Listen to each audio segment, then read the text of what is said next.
Hello everyone. In this video, we will see how to configure SANnav login banner and clear them when not in use. SANnav provides a login banner to display messages related to company security policy. Now, let us log into SANnav as an authorized user. In order to configure the login banner, click SANnav in the navigation bar, select security, then login banner. In the banner message text field, enter the message that you would like to display once you log into SANnav. Note that you can enter up to 2048 characters in this field.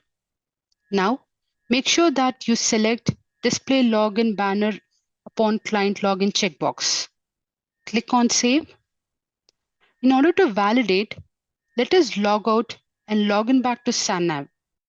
Yes, as we see here the SANnav login banner, now let's click OK. And now we will navigate to the same section to clear the SANnav login banner. Let us remove this text and make sure to uncheck this box. Click on Save. So this is how we configure SANnav login banner. Thanks for watching.